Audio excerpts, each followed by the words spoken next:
नमस्ते, welcome to DP sir की class, Deshpande sir की क्लास। आइए, फाइनल अकाउंट्स विथ एडजस्टमेंट्स। पिछले वीडियो में हमने विदाउट एडजस्टमेंट की बारीकियों को समझा, चीज़ें कैसे कहाँ लिखी जाएंगी वो समझा। आज नंबर है फाइनल अकाउंट्स विथ एडजस्टमेंट्स का। मतलब क्या? मतलब ये कि अगर हमारा ट्रायल बैलेंस कंप्लीट नहीं है, परफेक्ट नहीं है, तो कुछ न कुछ ट्रांजैक्शंस ऐसे हैं जो हमारे उसमें ट्रायल बैलेंस में लिखने से रह गए।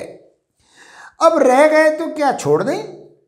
नहीं, अगर छोड़ देंगे, वो उसी अकाउंटिंग ईयर के ट्रांजैक्शंस हैं और उन्हें हमने नहीं लिखा है और हम उन्हें छोड़ दें तो कोई बात नहीं हुई, हमारा पर्पस पूरा नहीं होगा।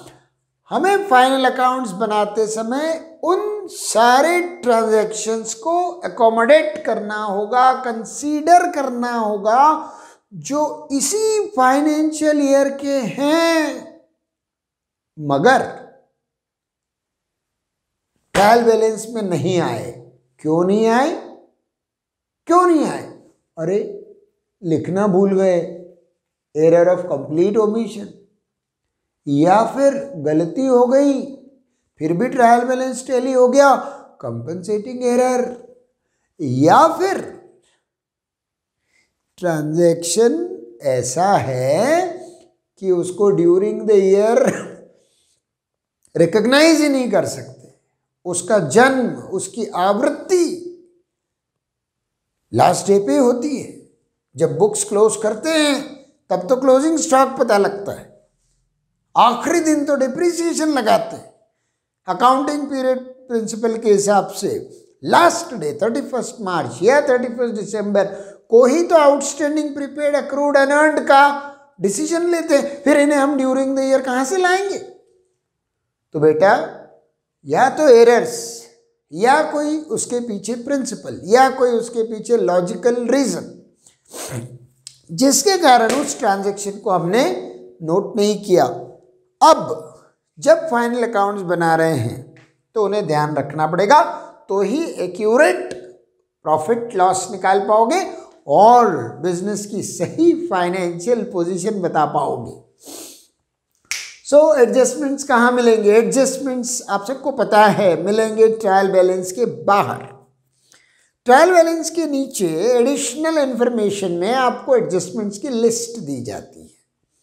हमें समझना है, every adjustment by default is a error of complete omission. Every adjustment by default is an error of complete omission. मतलब every debit has a corresponding credit. समझ गए? तो हर एडजस्टमेंट के आपको दो इफेक्ट डालने पड़ेंगे। एक या तो ट्रेडिंग में, पीएनएल में, या ट्रेडिंग में बैलेंस शीट, पीएनएल में बैलेंस शीट में, दोनों बैलेंस शीट में, कहीं भी कैसे भी इफेक्ट आ सकते हैं। देखिए, सबसे पहला हमें मिलेगा ट्रायल बैलेंस के बाहर closing stock. Closing stock trial balance के बाहर है। कहाँ लिखोगे? Trading account, credit side, PNL कहीं नहीं, balance sheet, asset, journal entry बोलो। भाई साहब, क्लोजिंग स्टॉक सबसे पहले अगर किसी दिन नॉलेज में आता है तो वो है last day of accounting year. उस दिन हम उसके नाम का अकाउंट खोलते हैं। क्लोजिंग स्टॉक यानी बचे हुए गुड्स खरीदे मगर नहीं बेच पाए। कब बेचोगे? अगले साल बेचोगे तो रेवेन्यू आएगा अगले साल, तो ये एक्सपेंस भी अगले साल का गिना जाएगा, एसेट बन गया हमारा।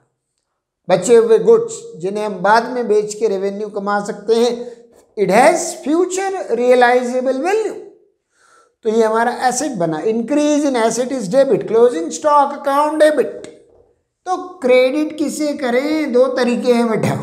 एक तो क्लोजिंग स्टॉक को हम सीधा ट्रेडिंग अकाउंट से रिकॉग्नाइज करें, जो कि सबसे ज्यादा पॉपुलर है, या फिर हम इसे टू परचेजेस लिख के एडजस्टेड परचेजेस में कन्वर्ट करना या cost of goods sold calculate करने में भी यूज कर सकते हैं। Closing stock account debit to trading account, आपसे एग्जामिनेशन में एडजस्टमेंट एंट्री भी पूछी जा सकती है। आधे नंबर से लेके 1 नंबर तक एक एंट्री, आपको एडजस्टमेंट समझना है, उसका इफेक्ट समझना है और उसकी एंट्री समझना है, क्योंकि उसे बुक करना पड़ेगा, आपको रिकॉर्ड करना पड़ेगा। दूसरा, डेप्रिसिएशन ऑन फिक्स्ड एसेट्स, हमारी जितनी भी फिक्स्ड एसेट्स हैं उनका डेप्रिसिएशन, उनका जो वैल्यू लॉस होता है, consumption of fixed capital, depreciation. चूंकि हम लोग जो 11th क्लास में फाइनल अकाउंट्स पढ़ रहे हैं वो सोल प्रोप्राइटरशिप के हैं और ट्रेडिंग कंपनी के, they are not manufacturers, they are not producers. Manufacturing company के फाइनल अकाउंट्स थोड़ा अलग टाइप से बनते हैं, ये मैन्युफैक्चरिंग कंपनी के नहीं है, इसलिए डेप्रिसिएशन ट्रेडिंग अकाउंट में नहीं लिखे, प्रॉफिट एंड लॉस अकाउंट में डेबिट साइड पर लिखा जाएगा और बैलेंस शीट से जिससे भी वो रिलेटेड है उसमें से माइनस किया जाएगा, माइनस फ्रॉम कंसर्न्ड एसेट। जैसे अगर वो फर्नीचर का डेप्रिसिएशन है तो फर्नीचर से माइनस कीजिए, मशीनरी का है तो मशीनरी से माइनस कीजिए, एंट्री बनाइए depreciation account debit to asset account, जिस भी एसेट का है उसके नाम से बुक कीजिए दोस्तों। डेप्रिसिएशन आपके प्रॉफिट को रिड्यूस करेगा, it's a loss, it's an expense, non cash operating expense, debit होगा, एसेट का वैल्यू कम करेगा।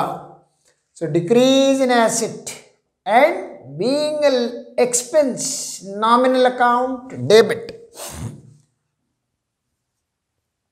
Outstanding expenses, अब आउटस्टैंडिंग एक्सपेंसेस मतलब services taken payment not made, service ले ली पैसे नहीं दिए, कोई बात नहीं, कब दोगे, नेक्स्ट फाइनेंशियल ईयर में देंगे। तो फाइनल अकाउंट्स तो अक्रूवल अजम्पशन पे बनते हैं ना।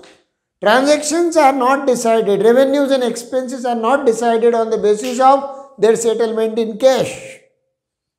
क्या बात है they are decided on the basis of exchange of goods and services.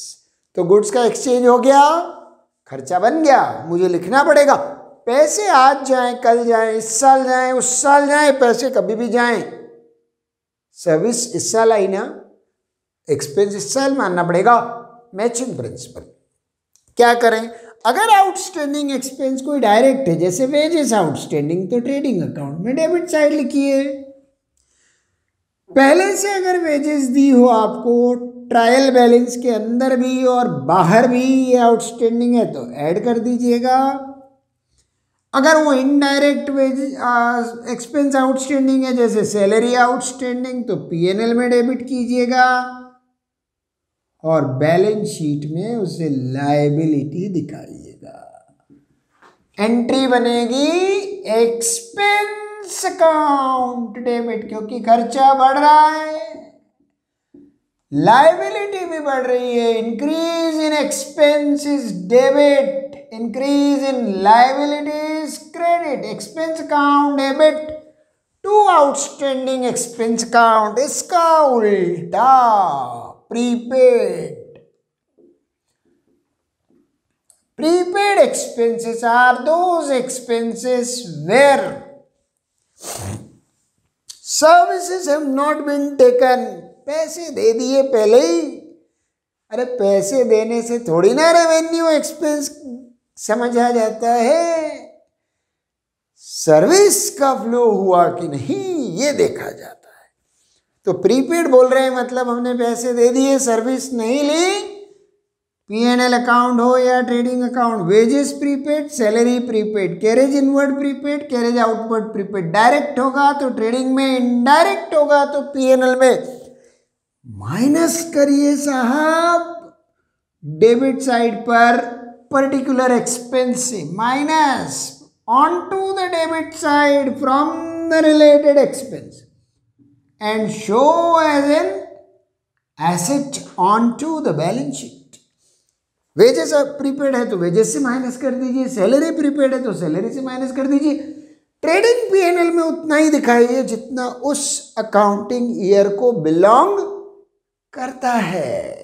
accrual assumption, accrual basis of accounting, matching principle, revenue recognition principle, accounting period principle। प्यारे बच्चों, prepaid expense account debit to expense account बहुत जरूरी है। जिंदगी में commerce में आगे बढ़ना है तो जर्नल एंट्रीज और लेजर्स, ये मैंने कल के आपके डाउट क्लियरिंग वाले वीडियो में भी कहा, रेक्टिफिकेशन ऑफ एरर्स बहुत डिफिकल्ट लगेगा अगर हमें जर्नल एंट्रीज, उसका लेजर पोस्टिंग का आइडिया नहीं है तो। और यहाँ पर एडजस्टमेंट एंट्री तो सुभान अल्लाह, मजा आ जाता है यार बच्चों, मज़ा आ जाता है जब हम एडजस्टमेंट की बात करते हैं, उसकी एंट्री की बात करते हैं और ख़ास करके उसके पीछे के लॉजिक की बात करते हैं। लॉजिक पे बेस्ड है मेरा पूरा अकाउंटेंसी। आई लव अकाउंटेंसी, ये मेरे लॉजिक पर चलता है। Very nice. अक्रूड इनकम्स, क्या बात है। अक्रूड इनकम्स, अक्रूड इनकम्स मतलब those incomes where I have rendered the services but I have not received the amount. It is yet to be received. It will be received in the next year. मैंने service दे दी, पैसे अभी नहीं मिले। क्या नहीं मिलेंगे? अरे ऐसे कैसे नहीं मिलेंगे? सर्विस दी है मैंने, पैसे लूंगा मैं, बाद में ले लेंगे। तो सर्विस तो दे दी ना, सर्विस का फ्लो हो गया, इनकम तो गिनी जाएगी भैया। Accrued income account debit to income account. Income तो मान लो पैसे आते रहेंगे, इनकम को कोई कैश के बेसिस पे थोड़ी वो करते हैं, कैश के ऊपर थोड़ी भरोसे बैठी है इनकम, कैश आता जाता रहेगा। कमा तो लिया, डेटर बना लो। ट्रेडिंग में कहीं नहीं, क्योंकि बेटा ट्रेडिंग में सेल्स के अलावा कोई रेवेन्यू नहीं लिखा जाता। P&L में क्रेडिट साइड पर इन्हें प्लस कर देना, बैलेंस शीट में एसेट दिखाना। Right. Number 6, unearned income. Unearned income, advance received. Income received in advance का मतलब है पैसे पहले ले लिए, सर्विस अभी दी नहीं, बाद में देंगे। लायबिलिटी, किसी का पैसा हमारी जेब में है जिसके बदले में हमें उसे सर्विसेज अभी देना बाकी है, वो हमारे लिए बोझा है, हमारे ऊपर लायबिलिटी है। जब तक हम सर्विस नहीं देते उसे अपना रेवेन्यू नहीं मान सकते। Revenue recognition principle, when should revenues be recognised? See, revenue should be recognised as a revenue only after delivery of goods और services, not before that. So there is a hairline difference between a revenue and a liability. काम कर दिया, पैसे ले लिए, ये revenue है। काम नहीं किया, पैसे ले लिए, ये लायबिलिटी है। और किसी लायबिलिटी को अपना रेवेन्यू मत मान लेना, नहीं तो मुश्किल में आओगे। क्योंकि अगर तुम सर्विस नहीं दे पाए तो सामने वाला पैसे वापस मांगेगा, और पैसे तो तुम खर्च कर चुके हो क्योंकि तुमने उसे अपना इनकम मान लिया था। तो प्यारे बच्चों, unearned income advance received is a liability. Balance sheet में कहाँ आएगा? लायबिलिटी में आएगा। P&L में कहाँ आएगा? P&L में ये इनकम से माइनस किया जाएगा। जिस भी इनकम की बात हो रही है क्रेडिट साइड पर उस करस्पॉन्डिंग इनकम से माइनस कीजिए। मान लीजिए रेंट रिसीव्ड दिया है 10,000, ट्रायल बैलेंस के अंदर दिया है रेंट रिसीव 10,000 और नीचे लिखा है अनअर्न्ड रेंट 5,000। तो 10,000 में से 5,000 माइनस करके 5,000 को लाइबिलिटी दिखाना, 5,000 को इनकम दिखाना और एंट्री क्या बनाना, इनकम को कम करना है। मिले 10,000 मगर इनकम है 5,000, तो income account debit to unearned income account.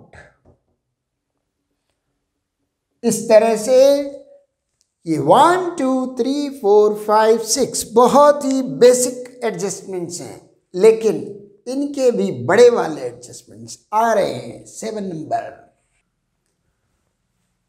6 adjustment के बाद 7वां एडजस्टमेंट। अब यहां से थोड़ा सा टॉपिक सीरियस हो जाएगा। Closing stock, outstanding, prepaid, accrued, unearned, depreciation. आसान वाले हैं, देख लिया आपने, रिमाइंड करके थोड़ा एक बार और सुन लेना। खास एडजस्टमेंट्स, बैड डेट्स, इसे आम तौर पे फर्दर बैड डेट्स के नाम से भी बोला गया है। Further bad debts, further means more, मोर means additional bad debts. Already trial balance के अंदर बैड डेट्स हैं, है ना, और नीचे ट्रायल बैलेंस के बाहर और बैड डेट्स दे दी। बैड डेट सबसे खराब चीज होती है बेटा। नॉन परफॉर्मिंग एसेट, हमारा डेटर जिसको हमने गुड्स बेच दिए गुड फेथ में, लेते समय नमस्ते नमस्ते कर रहा था, अब पैसे नहीं दे रहा। कारण बहुत हो सकते हैं, जाने दो। बैड डेट्स हमारा नुकसान है, ट्रेडिंग में कहीं नहीं आएगा क्योंकि ये सेलिंग एक्सपेंस है, इनडायरेक्ट एक्सपेंस है। प्रॉफिट एंड लॉस अकाउंट में इसे डेबिट साइड पर लिखना, या जो बैड डेट्स ऑलरेडी दिए हैं उसमें प्लस कर देना, बैलेंस शीट में माइनस करना फ्रॉम डेटर्स। जैसे फिक्स्ड एसेट्स पे डिप्रिसिएशन लगता है, वैसे डेटर्स पे बैड डेट्स होता है। दोनों से एसेट का वैल्यू कम होता है। ऐसे डेटर्स को याद रखना और कोशिश करना कि उन्हें पहचानना, और नेक्स्ट टाइम क्रेडिट सेल्स मत करना। एंट्री क्या होगी, पैसे डूब गए तो नुकसान हो गया, बैड डेट्स अकाउंट डेबिट।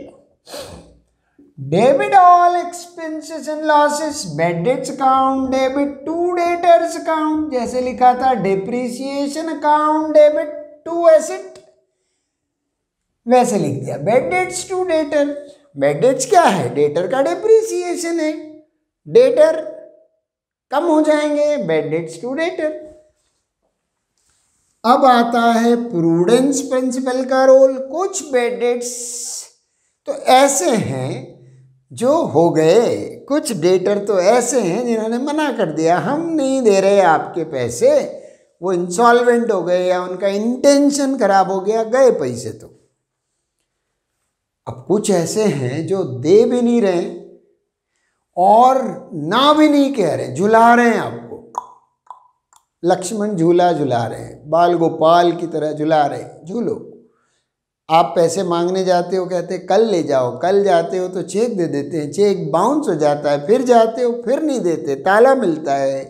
अरे समझो, इनको बोलते हैं डाउटफुल डेटर्स। ये वो डेटर्स हैं जिनका कोई भरोसा नहीं, दे मे पे मे नॉट पे, लॉस होगा कि प्रॉफिट मुझे नहीं मालूम, मैं क्या समझूं।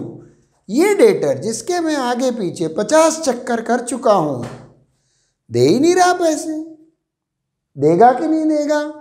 अरे प्रूडेंस क्या बोलता है, prudence principle, anticipate losses, do not anticipate profit. तो ऐसी सिचुएशन में जहां पर दो पॉसिबिलिटी हो, लॉस या प्रॉफिट, ऐसे को चुनो जिससे कि प्रॉफिट पे लीस्ट फेवरेबल इफेक्ट हो। तो मुझे मानना है लॉस। अब मैं मान रहा हूं कि ये पैसा डूबेगा, लेकिन डूबा नहीं है, अभी तो डाउटफुल है। तो मैं क्या कर रहा हूं, एक फाइनेंशियल बैकअप तैयार करता हूं। मेरा प्रूडेंस प्रिंसिपल कहता है anticipate losses and don't close your eyes, make provision for it. उसके लिए प्रोविजन बनाओ, अपने करंट प्रॉफिट में से पैसा निकालो, साइड में रख दो। फ्यूचर में वो लॉस अगर हो जाए, जो आज एंटीसिपेट है उसका फ्यूचर स्टेटस देखना, अगर वो हो जाए तो इस बैकअप में से उसे कॉम्पनसेट कर लेना। तो अगला आ रहा है प्रोविजन फॉर डाउटफुल डेटर्स। लगभग एक जैसे हैं, फर्क ये है कि ये डूब गया, ये फ्यूचर में डूबेगा। दोनों आपके प्रॉफिट को कम करेंगे। पीएनएल में डेटर्स से रिलेटेड एडजस्टमेंट सारे एक जगह कर देना। पुराना बैड डेट्स जो ट्रायल बैलेंस के अंदर है उसी में ऐड करना, फर्दर बैड डेट्स उसी में ऐड कर देना, ये डाउटफुल बैड डेट्स ऐड कर देना। और डेटर से तुम चाहो तो माइनस करके दिखा सकते हो, यही तुम्हारे क्लास 11th में अधिकतर बुक्स में फॉलो किया गया है। और नहीं तो जैसे हमने बताया, कोई चीज़ आपको डेबिट पे माइनस करनी है तो आप क्रेडिट पे दिखा सकते हैं, जैसे purchase minus purchase return, sales minus sales return. उसी तरह से आप डेटर से असेट साइड से माइनस करने की जगह इसे लायबिलिटी साइड भी दिखा सकते हैं। क्लास 12th में आपको यही पढ़ाया जाएगा। Provision for doubtful debtors is a current liability, short term provision, उसे लायबिलिटी साइड दिखाना चाहिए। अभी कंफ्यूज मत हो यार, डेटर में ऐड करो, मतलब बैड डेट्स में ऐड करो और डेटर से माइनस करो, एंट्री क्या बनेगी? ये सबसे अनोखी एंट्री है प्यारे बच्चों। जब आप डाउटफुल डेटर्स के लिए प्रोविजन बनाते हो तो आप एक नया अकाउंट अपनी बुक में खोलते हो जिसका नाम होता है provision for doubtful debtors, provision for bad dates. अपने प्रेजेंट प्रॉफिट को कम करके, पीएनएल अकाउंट डेबिट मतलब वर्तमान प्रॉफिट को कम किया, to provision for bad debts account, ये नया अकाउंट खुल गया। हाँ, वो बात अलग है कि एक प्रोविजन फॉर बैड डेट्स ऐसे का ऐसे आपने पिछले साल बनाया होगा और वो आपके ट्रायल बैलेंस में अपीयर कर रहा होगा, उसे ले लेना, क्योंकि वो लास्ट ईयर ये सोच के बनाया कि इस साल के लॉसेस को कवर अप करेगा। तो उस पुराने ओल्ड प्रोविजन को इनके सम से माइनस कर देना, या फिर ओल्ड को उठा के वैसे का वैसा क्रेडिट में रख देना, ताकि पुराने का हिसाब खत्म, नया क्रिएट। बताएंगे इसके न्यूमेरिकल्स में, आपको बताएंगे। नंबर 9, अब जब तुम्हारे बैड डेट्स भी हो गए, फर्दर बैड डेट्स भी हो गए, डाउटफुल डेटर्स भी हो गए, तो अब जो डेटर बचे हैं वो हैं तुम्हारे good debtors. Good debtors are those debtors who are honest debtors, prompt debtors, they will pay your money on time. तो जो लोग अच्छे लोग हैं, जो गुड डेटर्स हैं, उन्हें आप आगे बढ़ के खुद कुछ इंसेंटिव दो, डिस्काउंट दिया करो। उसके लिए एक एडजस्टमेंट है, provision for discount on debtors. यानी मेरे जो गुड डेटर्स हैं, मेरे प्यारे अच्छे बच्चे जो हैं मेरी क्लास के, जो होमवर्क करके लाएंगे, उन्हें मुझे कुछ तो एप्रिसिएशन देना पड़ेगा, नहीं तो कल दिन वो भी वैसे ही बन जाएंगे जैसे कि जो होमवर्क करके नहीं लाते। तो मैं क्या करूं, मैं अपने अच्छे बच्चों को जो होमवर्क करके लाते हैं उन्हें कुछ रिलैक्सेशन दूंगा। उन्हें कहूँगा कि कल तुम्हें सिर्फ 5 क्वेश्चन करके लाने हैं और जो डिफ़ॉल्टर्स हैं वो कल 10-10 क्वेश्चन करके लाएं। ये डिस्काउंट है हमारी तरफ से हमारे अच्छे बच्चों को। सेम चीज़ होती है हमारे गुड डेटर्स के साथ। जो गुड डेटर्स हैं, they deserve compliment from us.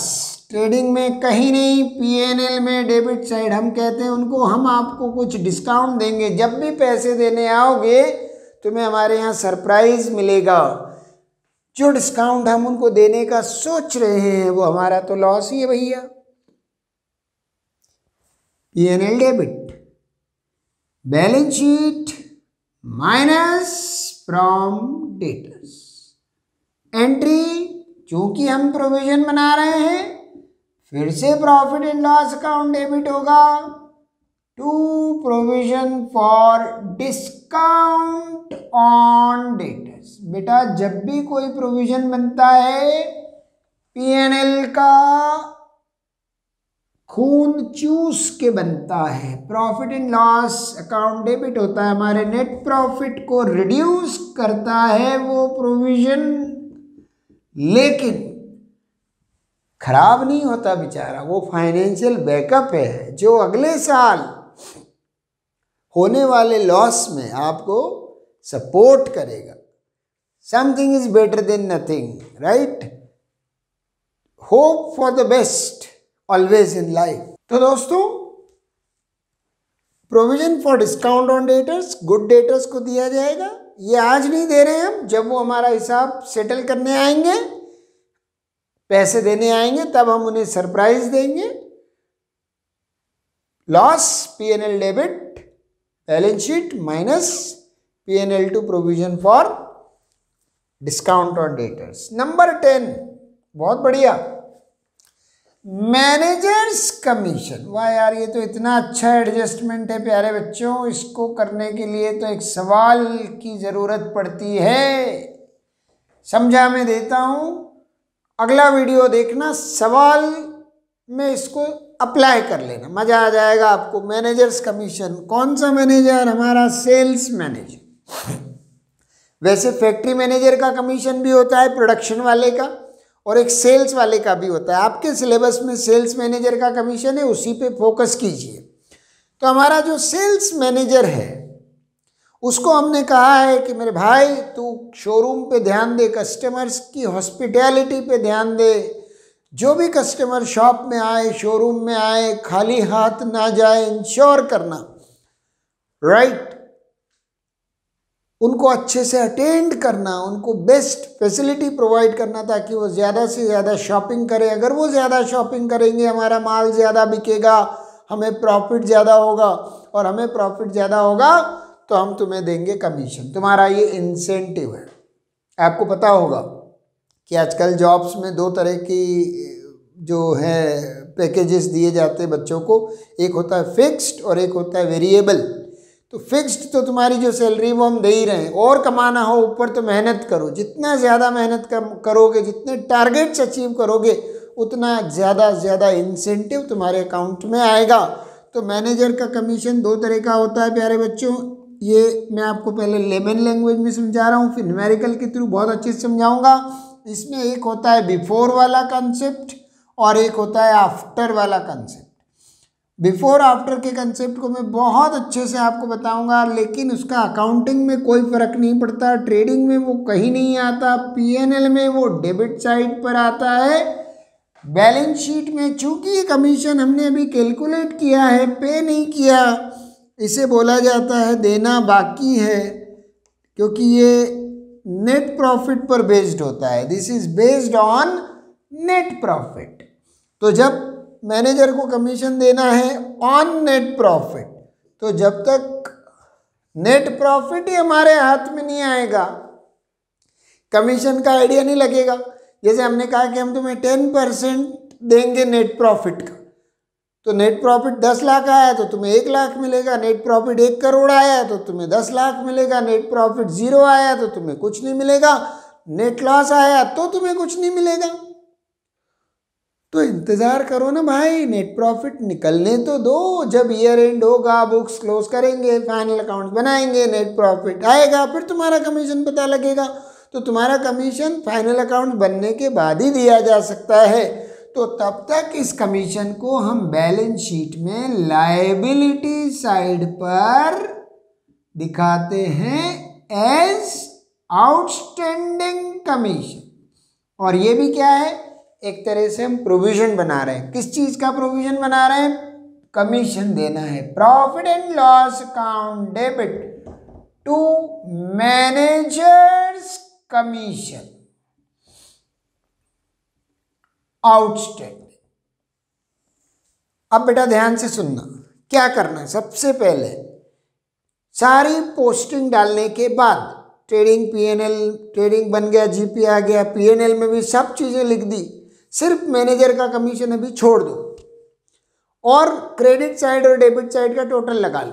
Manager commission के एडजस्टमेंट पे पेंसिल से क्वेश्चन मार्क लगा दो। अब अपने कॉपी में आओ, देखो पीएनएल का क्रेडिट कितना है, पीएनएल का डेबिट कितना है, उसको जोड़ लो। जैसे फॉर एग्जांपल आपके पास मान लीजिए एक पीएनएल अकाउंट बना हुआ है जहां पर इस टाइप की कोई सिचुएशन नजर आ रही है। पीएनएल अकाउंट क्रेडिट टोटल आपके पीएनएल अकाउंट का 30,000 है और डेबिट टोटल आपके पीएनएल का 8,000 है। PNL credit side, PNL debit side, देख रहे हो, पीएनएल क्रेडिट 30, पीएनएल डेबिट 8,000। बताओ नेट प्रॉफिट कितना आएगा, 22,000। अब हमने मैनेजर को बोला तुझे देंगे हम 10%, तो 10% यानी कितना, 22,000 का 10%, 22,000 इंटू 10/100 यानी 2,200 रुपया तुम्हारा कमीशन है। ये वाला जो प्रॉफिट हमने निकाला 30 माइनस 8, 22,000 का नेट प्रॉफिट, ये बिना कमीशन का profit, net profit before commission. इसमें 2,200 रुपया चला जाएगा कमीशन के नाम का और बचा हुआ हो जाएगा हमारा net profit after charging commission 19,800। ये फाइनल प्रॉफिट हो गया। तो आपको करना क्या है, पीएनएल कंपाइल कर लेना, रफ वर्क में जाना, क्रेडिट डेबिट का टोटल देखना, डिफरेंस नेट प्रॉफिट हमेशा कौन सा निकालना, बिफोर कमीशन। और अगर आपको बोला है कि commission is to be given on profit charging before commission, तो net profit into rate upon 100। और अगर आपको बोला है कि कमीशन देना है on the net profit after charging, जैसे मैंने कहा बेटा ये न्यूमेरिकल में बहुत अच्छा समझ में आएगा। मैं अपनी कोशिश कर रहा हूँ कि यहाँ पर आपके सामने इसका फॉर्मूला रख दूँ, डेरिवेशन में आपको न्यूमेरिकल के साथ ही समझाऊंगा।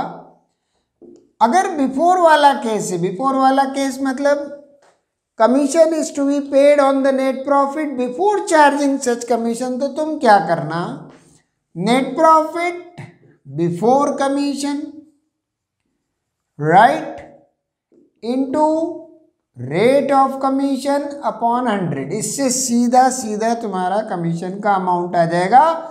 हम टीचर लोग बोलते हैं इसको सिंपल केस। बहुत सिंपल केस होता है, क्रेडिट माइनस डेबिट कीजिए, जो प्रॉफिट आए उसका एक गिवन परसेंट कैलकुलेट करके कमीशन निकाल लीजिए, उसे पीएनएल में डेबिट कर दीजिए, बैलेंस शीट में लायबिलिटी दिखा दीजिए।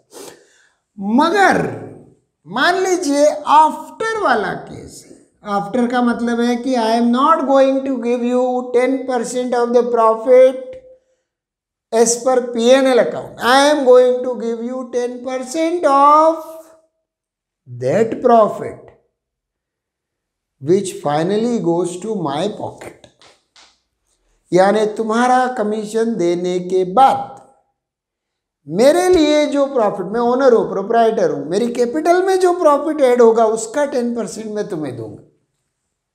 अरे तो यार भाई, जब तेरा कमीशन पता लगेगा तो ही तो मुझे ये पता लगेगा कि मेरे पास कितना आने वाला है। पीएनएल का क्रेडिट टोटल 30,000, पीएनएल का डेबिट टोटल 8,000। पहले लिखना है कमीशन, कितना कमीशन नहीं पता, प्रॉफिट कितना बचेगा नहीं पता। अगर कमीशन पता लग जाए तो ये पता लग जाएगा कितना प्रॉफिट बचेगा, ये पता लग जाए तो कमीशन पता लग जाएगा। कमीशन देना है हमको 10% ऑफ NPAC यानी net profit after charging commission. क्या करूं यार, ये तो 2 वेरिएबल इक्वेशन जैसा काम हो गया, ये भी मिसिंग है, ये भी मिसिंग है। चिंता मत करो, डेरिवेशन तो बताऊंगा न्यूमेरिकल में अगले। फॉर्मूला लो, आगे बढ़ो। Net profit before charging commission निकाल लो, जो 22,000 आया था, into rate of commission upon 100 plus rate. यहां गौर करो, यहां सिर्फ रेट अपॉन 100 है, यहाँ रेट अपॉन 100 प्लस रेट है। जैसे मैंने कहा 10% कमीशन दूंगा तो 22,000 इंटू 10/110 10/100 प्लस 10, तो 100 प्लस 10 तो 110 ही होएगा ना यार।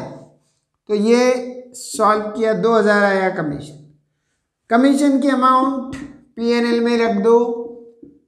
तुम्हारा प्रॉफिट आ रहा था कमीशन के पहले 22,000, कमीशन के बाद तुम्हारा प्रॉफिट आएगा 20,000। उसने कहा था तुझे दूंगा 10% of net profit after charging commission. देखो इसका 10% ये आता है कि नहीं आता।